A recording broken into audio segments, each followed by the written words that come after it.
देखने से पहले मैं आपको 4 सूचनाएं देना चाहता हूं। क्रमांक 1, सबसे महत्व की सूचना यह है कि आप कोई भी दवाई शुरू या बंद करने से पहले आपके डॉक्टर से बात करें। डॉक्टर से बात किए बिना गोली लेना गैर कानूनी तो है, मगर गलत दवाई के दुष्परिणाम से जान का खतरा भी हो सकता है।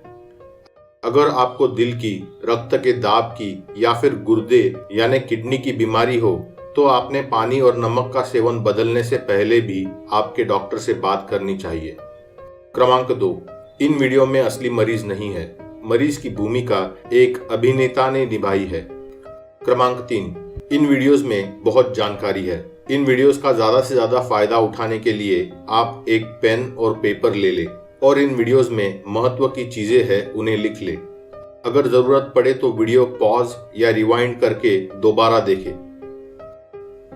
क्रमांक 4, ये वीडियोस मैंने मरीजों की मदद के लिए बनाए हैं। इन्हें बेचने की इजाजत मैं किसी को भी नहीं देता।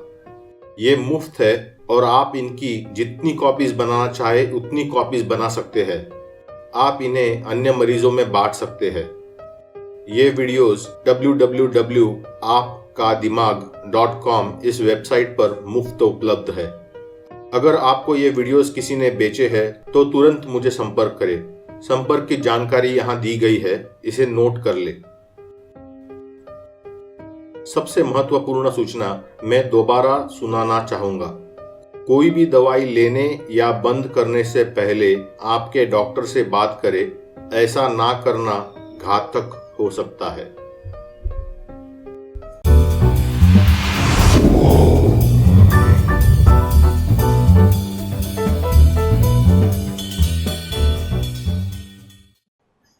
अच्छा डॉक्टर, मेरे पहचान का एक आदमी है, उसे भी यही लक्षण दिखाई दे रहे थे। उसने भी लीवाडोपा लिया, लेकिन उसके बाद में उसके लक्षण बिल्कुल कम नहीं हुए। तो ऐसा क्यों हुआ? अगर आप लीवोडोपा शुरू करते हैं और इसका आपको कोई फायदा नहीं होता तो इसके 2 या 4 कारण हो सकते हैं। इनमें से जो मुख्य कारण है वो लीवोडोपा कम मात्रा में लेना या फिर लीवोडोपा आपके दिमाग तक कम मात्रा में पहुंचना। अगर आप लीवोडोपा ले रहे हैं और आपको इसका कोई फायदा नहीं हो रहा तो इसके 4 कारण हो सकते हैं। पहला मतलब लीवोडोपा कम मात्रा में लेना। अगर आप लीवोडोपा कम मात्रा में लेंगे तो इसका असर आपके दिमाग पर नहीं होगा। दूसरा, अगर आपकी आंतड़ियों से लीवोडोपा उचित मात्रा में सोखा नहीं जा रहा या एब्जॉर्ब नहीं हो रहा तो आपके दिमाग को लीवोडोपा सही मात्रा में नहीं मिलेगा और आपके पार्किंसंस के लक्षण बढ़ जाएंगे। तीसरा मतलब शायद आपको पार्किंसंस नहीं है। इसका निदान लगाने के लिए मैंने पहले जो टेस्ट बताए थे वो करना जरूरी है और एक जानकार डॉक्टर की सलाह लेना जरूरी है। चौथा मतलब शायद आप लीवोडोपा के साथ ऐसी कोई गोलियां ले रहे हैं जिनके साइड इफेक्ट से आपके पार्किंसंस के लक्षण बढ़ रहे हैं। दिमाग की बीमारियों के लिए, दिल की बीमारियों के लिए या पित्त की बीमारियों के लिए ऐसी गोलियां होती है जिनसे पार्किंसंस बढ़ सकता है। इन गोलियों की एक लिस्ट मैं आपको बताऊंगा। अगर इनमें से कोई दवाइयां आप ले रहे हैं तो इन्हें बंद करवाने के लिए आप अपने डॉक्टर के साथ बात कीजिए। डॉक्टर, तो आंतड़ियों में लीवाडोपा पूरी तरह से एब्जॉर्ब हो जाए, इसके लिए क्या चीज करनी चाहिए? आंतड़ियों से एब्जॉर्प्शन यानी कि सोखना बढ़ाने के लिए आप 2-4 चीजें कर सकते हैं। इनमें सबसे महत्वपूर्ण चीज यह है कि आप लीवोडोपा की गोली खाली पेट लें। आंतड़ियों से लीवोडोपा ज्यादा मात्रा में सोखा जाए या ज्यादा मात्रा में एब्जॉर्ब हो जाए, इसके लिए आप 4 चीजें कर सकते हैं। पहली और सबसे महत्वपूर्ण चीज यह है कि आप लीवोडोपा खाली पेट लें। गोली के 1 घंटे पहले और 1 घंटे बाद कुछ भी नहीं खाना चाहिए, मगर इस दरमियान आपने काफी पानी पीना चाहिए।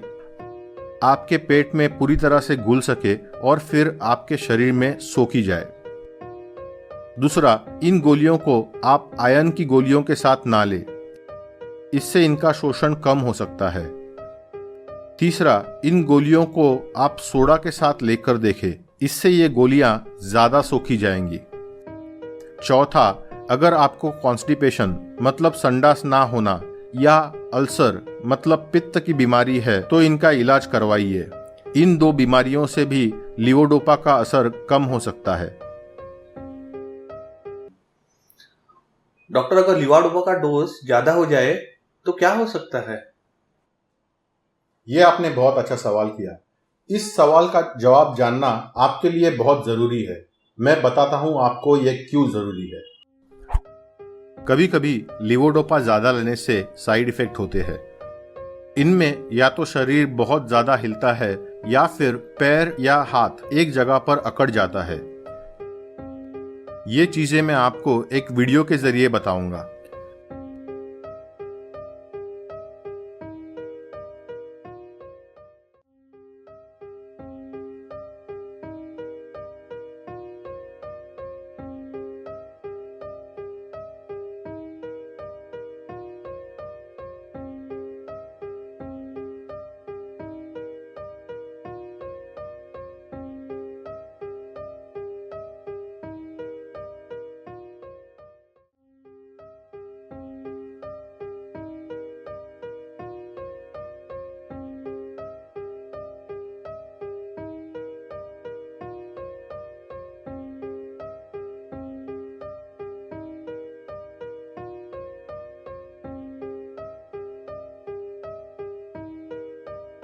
जैसा कि आप देख रहे हैं, लीवोडोपा कम होने के लक्षण और ज्यादा होने के लक्षण थोड़ी मात्रा में अलग है।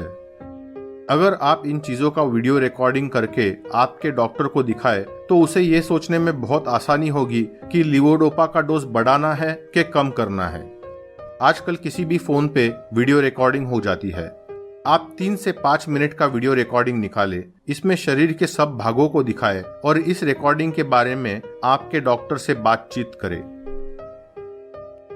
अगर आपको इन चीजों से तकलीफ हो रही है तो लीवोडोपा की मात्रा कम करके देख सकते हैं। मगर इसमें एक समस्या है। आपका जो हाथ हिलना है, जो कम लीवोडोपा की वजह से है, वो फिर से वापस आ सकता है। इसलिए इस स्थिति में हम डॉक्टर अक्सर अमेंटिडिन नाम की गोली शुरू करते हैं, जिससे लीवोडोपा का असर भी बरकरार रहे और ये हाथ अकड़ जाने के या शरीर हिलने के लक्षण कम हो जाए। अच्छा, मतलब सांप भी मर जाए और लाठी भी न टूटे। लेकिन डॉक्टर, इन सब चीजों से भी असर ना हो तो क्या किया जाए? हाँ, कुछ ऐसे ही है। आपका यह सवाल भी बहुत अच्छा है। इस स्थिति में एक ब्रेन की सर्जरी होती है जिससे बहुत फायदा हो सकता है। इस सर्जरी को हम DBS या डीप ब्रेन स्टिमुलेशन की सर्जरी कहते हैं। अगर आपको लीवोडोपा लेने से बाकी चीजों में फायदा हो रहा है, मगर हाथ अकड़ रहा है या पैर अकड़ रहा है या शरीर या गर्दन बहुत ज्यादा हिल रही है, तो आपको एक ब्रेन की सर्जरी है जिससे बहुत ज्यादा फायदा हो सकता है। इस सर्जरी का नाम है DBS या डीप ब्रेन स्टिमुलेशन। इस सर्जरी में सर के ऊपर वाले हिस्से में एक छोटी सी छेद करते हैं। फिर उस छेद से एक वायर डाली जाती है जो आपके दिमाग के एक हिस्से में जाती है, जिसे हम सब थैलेमिक न्यूक्लियस कहते हैं। इस वायर का दूसरा हिस्सा फिर सर के चमड़ी के नीचे से जाके गर्दन के चमड़ी के नीचे से जाके आपके छाती में लगे हुए एक छोटी सी बैटरी से कनेक्ट किया जाता है। 1-2 हफ्ते बाद ये बैटरी ऑन कर देते हैं और इससे पार्किंसंस में काफी ज्यादा राहत मिलती है। लेकिन सर, दिमाग की सर्जरी तो बहुत डेंजरस हो सकती है। अगर उससे भी इफेक्ट नहीं हुआ तो क्या कर सकते हैं फिर? अच्छा, ये डॉक्टर, ये सर की सर्जरी से दिमाग की सर्जरी की कोई गारंटी है क्या? हाँ, ये सच बात है कि ये दिमाग की सर्जरी है, इसलिए थोड़ा धोखा तो रहता है। लेकिन ये दिमाग की सर्जरी काफी छोटी होती है और इसलिए इसमें गलत चीजें होने की संभावना काफी कम होती है। इसके मुकाबले 75% लोगों में इस सर्जरी से बहुत ही ज्यादा फायदा होता है। जैसे हर सर्जरी में होते हैं, वैसे DBS के सर्जरी में भी थोड़े रिस्क है।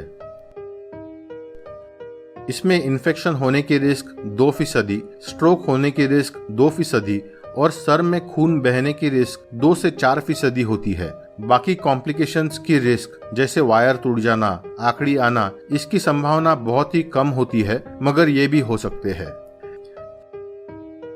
किसी भी सर्जरी की 100% गारंटी नहीं होती, किसी भी सर्जरी की। डीबीएस के सर्जरी में लगभग 75% लोगों को बहुत फायदा होता है, जो कि बहुत अच्छा माना जाता है। अगर आपको कभी सर्जरी के बारे में बताया जाए तो शायद आपने इस तरह से सोचना चाहिए, मुझे एक निर्णय लेना है, मेरी जिंदगी जैसे है वैसे ही मैं पूरी जिंदगी काटना चाहता हूं या फिर इसे सुधारने का प्रयास करना चाहता हूं। मैंने मेरे डॉक्टर से सब चीजों के बारे में बात की है, इस वीडियो में जो सलाह दी है उसे पूरी तरह से याद किया है। अगर मैं इस बीमारी को सुधारना चाहता हूं तो मेरे पास एक ही मार्ग है। क्या मैं ये जो 5 से 10% रिस्क है ये उठा के सर्जरी करवाना चाहता हूं? अगर इस सवाल का जवाब हाँ है तो जरूर सर्जरी करवाइए। दुनिया में हजारों या शायद लाखों लोग हैं जिन्होंने ये सर्जरी करवाई है और इसका बहुत ज्यादा फायदा उनको हुआ है। डॉक्टर साहब, अगर सर्जरी भी कर दी और उसका इफेक्ट नहीं हुआ तो उसके क्या कारण हो सकते हैं? इसके कई कारण हो सकते हैं। इनमें से जो 2 मुख्य कारण हैं उनके बारे में मैं पहले बात करूंगा। एक कारण है कि जो डीबीएस की बैटरी होती है वो खत्म हो जाती है या फिर उसकी वायर जो होती है वो टूट जाती है। और दूसरा मुख्य कारण ये हो सकता है कि शायद आपको पार्किंसंस ना होते हुए कोई अलग बीमारी है। सर्जरी करने से पहले ये जानना बहुत जरूरी है कि इस सर्जरी का फायदा उन चीजों पे सबसे ज्यादा होगा जिन चीजों पर लीवोडोपा का कभी आपको फायदा हुआ करता था। ऐसी भी चीजें हैं जिन पर लीवोडोपा और सर्जरी दोनों का फायदा नहीं होता। अचानक से गिर जाना, सोचने में तकलीफ होना, एक ही जगह पर अटक जाना, अगर ये सब चीजें आपको होती है तो आपको डीबीएस करने के बारे में दोबारा सोचना चाहिए, क्योंकि इन चीजों पर डीबीएस का कोई फायदा नहीं होता। अगर आपने सर्जरी सही कारणों से और बहुत सोचकर करवाई हो और फिर भी आपको सर्जरी का फायदा नहीं हो रहा तो इसके 4 कारण हो सकते हैं। पहला और सबसे महत्वपूर्ण कारण ये हो सकता है कि शायद आपको पार्किंसंस ही नहीं है। थोड़ी अलग बीमारियां भी हैं जिनमें डीबीएस का फायदा हो सकता है, मगर पार्किंसंस जैसे दिखने वाली बहुत सारी बीमारियां हैं जिसमें डीबीएस का कोई फायदा नहीं होता। जैसा मैंने बताया, बारीकी से जांच करने पर अन्य बीमारियों का पता चल सकता है। फिर भी बहुत थोड़े लोगों में पार्किंसंस और इन अन्य बीमारियों में अंतर करना असंभव होता है। दूसरा ऐसा कारण हो सकता है कि वायर का पॉइंट शायद जिस जगह पर होना चाहिए वहां से थोड़ा दूर है। ये सिर्फ 2% केसेस में होता है। ऐसी स्थितियों में वायर को पीछे खींच लेने से या फिर आगे धकेलने से ये सही जगह पर चली जाती है और डीबीएस का यंत्र सही प्रमाण से काम कर सकता है। तीसरा मतलब शायद आपको ज्यादा करंट की जरूरत हो सकती है या अलग तरह के करंट की जरूरत हो सकती है। ये करने के लिए बैटरी के सेटिंग बदलने पड़ते हैं। इसलिए ये जरूरी है कि सर्जरी के बाद भी आप आपके डॉक्टर के पास नियमित रूप से जाते रहे।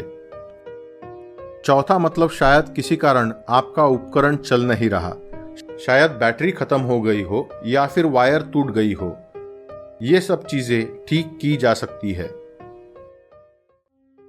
और आखिर में कभी कभी सब चीजें देखने के बाद भी थोड़े लोगों में सर्जरी का उपयोग नहीं होता। मेडिकल साइंस ये नहीं जानती कि ऐसा क्यों होता है और इस विषय पर यूएस, यूके सारे देशों में जमकर संशोधन हो रहा है।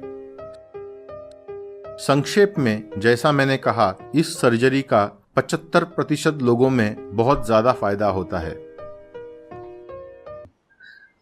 अच्छा डॉक्टर, अभी मैं पूरी तरह समझ गया कि अभी आप मेरा एग्जामिनेशन करके, मेरी लैब टेस्ट करके मेरे लक्षण देख लेंगे और वो लक्षण के हिसाब से मुझे गोलियां देके मेरा लक्षणों को कंट्रोल करेंगे। अगर जिस दिन गोलियों से लक्षण कम होने बंद हो गए उस दिन हमको फिर सर्जरी के बारे में सोचेंगे। ठीक कहा आपने।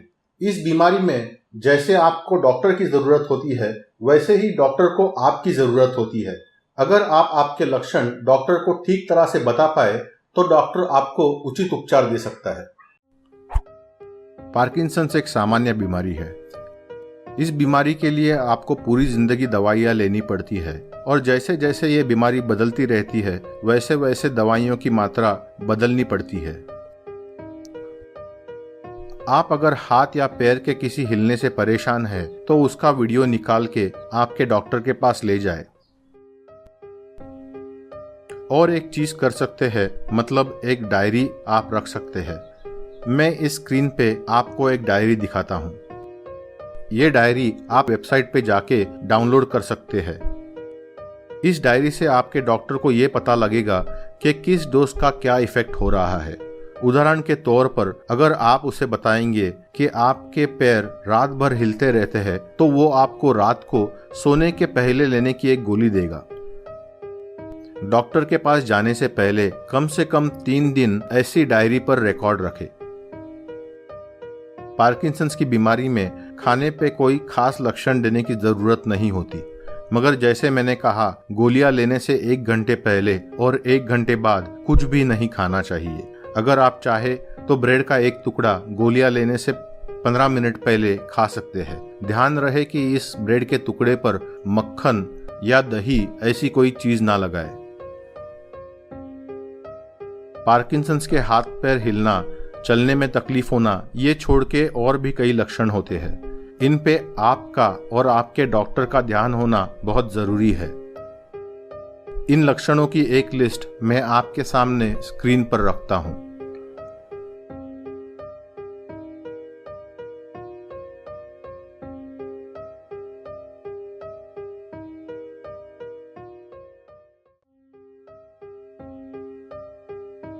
पार्किंसंस कईयों को होता है, लेकिन अगर आप इसकी अच्छी ट्रीटमेंट करेंगे, अगर खुद आप आपकी बीमारी को समझेंगे, तो मैं आपको विश्वास दिलाता हूं कि इनसे आपको बहुत फायदा होगा। दुनिया में लाखों लोग ऐसे हैं जिनको पार्किंसंस है, मगर अगर आप उनको बस में देख लो, ट्रेन में देख लो, तो आप बता नहीं सकते कि इनको कोई बीमारी है।